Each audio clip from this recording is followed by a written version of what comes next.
Joe Biden being inaugurated in January is the best of all possible outcomes for conservatives. I know that is a controversial thing to say. I'm sure people are already typing. But like I've said before, give me my moment to speak. Let me show you my evidence. And then we can decide together. I'm sure many of you know this young lady on your screen. This is Alyssa Milano. Now, she's been in Hollywood since she was just a kid. And she has been a very outspoken liberal on Twitter and other platforms, has not made any attempt to hide what her belief system is. That's fine. We live in a free country. People are allowed to believe what they want to believe and express it. However, when you listen to what's being said and how they're saying it, they know. For them, this might have been the worst possible outcome. And if it's the worst possible outcome for liberals, how can it be anything but the best for conservatives? Now, why do I say that? She recently tweeted about extending an olive branch and saying we need to heal going forward. Okay, that's fine. But it's only November. It's not even Thanksgiving. Why? Why so soon? It reminded me of something Andre Agassi said. He said after having won a Grand Slam, "Now that I've won a Grand Slam, I know something very few people on earth are permitted to know. A win doesn't feel as good as a loss feels bad. And the good feeling doesn't last as long as the bad. Not even close." You see, the good feeling for them has already worn off. It's already worn off, and I'm pretty sure, 99.99% sure, I know why. Now, forget the fact that we are commanded biblically to love our enemies, even though it's the hardest thing to do. There's something else going on. And I referenced it in previous videos, but in this video today, I would like to expound on it. This idea that Joe Biden doesn't represent the active part of the Democrat Party is the key. He is old guard.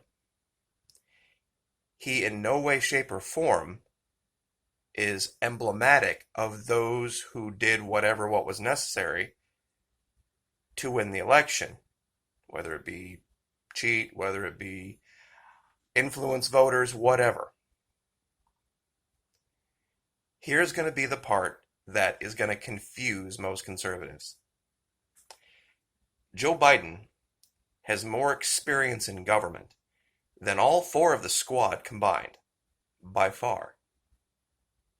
The first thing he's going to do is he's going to tell this wing of the party, this group of people, to sit down and shut up. And he's going to be able to do it. Because they can't attack him. I mean, they could. I mean, oh, please, Lord, let them be that dumb. After having spent a year, 2 years trying to get this guy installed, then to come out within the first year and attack him, that would be the end of 2018 for them. So they're going to have to sit down and shut up. Remember this look? Remember when I said a look is worth 10,000 words? You see, Manchin and Biden go back years and years and years.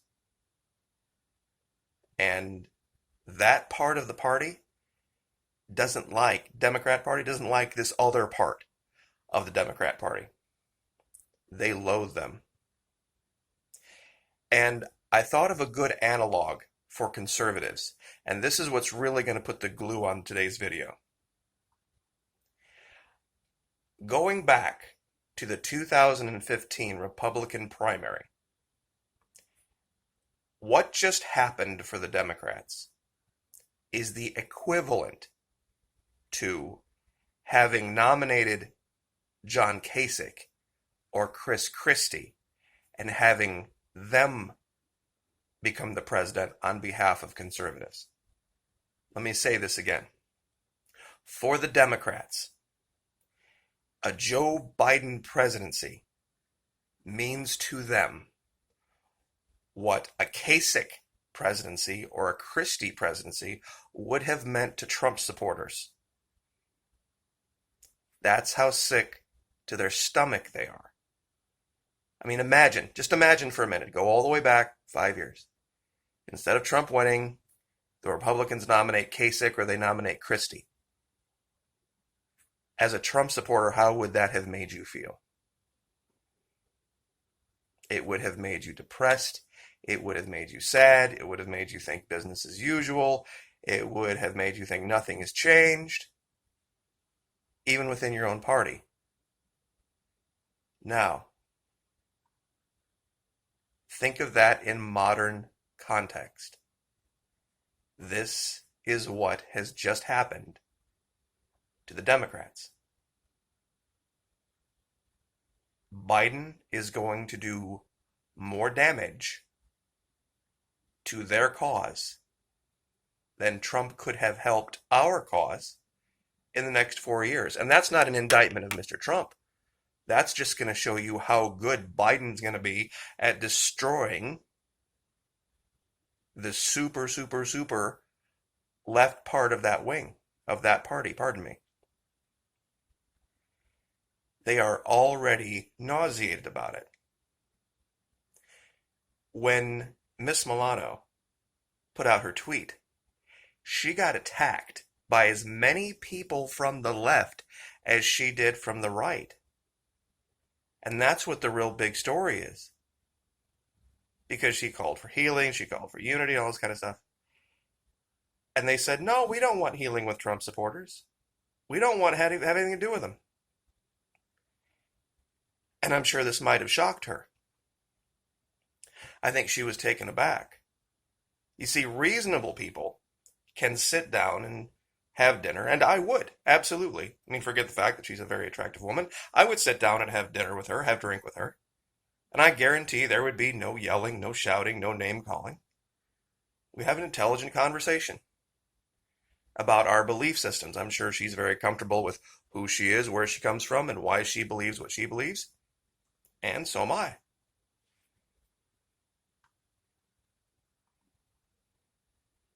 You see, this is the hard part of being a conservative, of being a Christian. There are times to let it go. There are times to let it go. And believe me, guys, this is not a win for them. It's not a win for them, not what they thought. It wasn't a win for their ideals. It wasn't some kind of a clarion call to follow the path of socialism, evil, terrible, horrible, whatever. See, a lot of people confuse that with me with Venezuela, is that they equate liberalism in DC with democratic, people-run, ground-up socialism in Venezuela, the kind that got rid of big oil, got rid of corporatism. You see, it's a big winner when you're making a speech, and that's why you hear all of these alt-right types come out and throw it out there, Sidney Powell and different people on OAN and Newsmax, and that's why they want to equate it with Smartmatic and all this kind of crap. Because, really, the agenda has not changed. The agenda has not changed. The largest known reserves of good, cheap oil, the kind of oil that all of our refineries are set up to refine, that heavy crude, largest known reserves right here, and they want to steal it. They don't want to pay for it. They want to go take it, just like they did everywhere else. Lather, rinse, repeat. Step 1, cause economic hardship in the country to cause uprisings, control the media, make people there believe something that isn't true. Try to depose the government. Then install your own puppet. and then let big oil move in and rob and rape the country. That's exactly DC playbook number one. That's why there was a unanimous standing ovation. Unanimous. Both left and right. Nancy Pelosi, Mike Pence, everybody, for random guy named Juan at Trump's most recent State of the Union. No one can really explain how that could possibly be. And as far as this voting thing, with Smartmatic or Dominion and all this crap with it being connected to Chavez, Chavez wasn't in the government and would have had no control of the voting machines when he was elected. He was in a three-way race. Technically, it was a five, but the other two parties were so small it didn't matter. Technically, he was in a three-way race when he was elected president in Venezuela, Hugo Chavez, and he won 60% of the vote. And he wasn't in government. He would have had no control over the voting machines. Sidney Powell's a liar. Sidney Powell is a liar. So is Giuliani. He won 60% of the vote in a three-way race. You can look that up. That's fact. When he took power in 2002. Without the benefit of voting machines. You see, the party that was in power did have control of the voting machines. And they still got clobbered. Ask yourself why that was.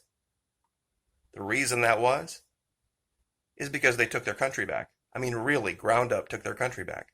And that's the big idea that DC doesn't want getting in the consciousness of North Americans. That we have the ability to, from ground up, fix things, but it starts locally.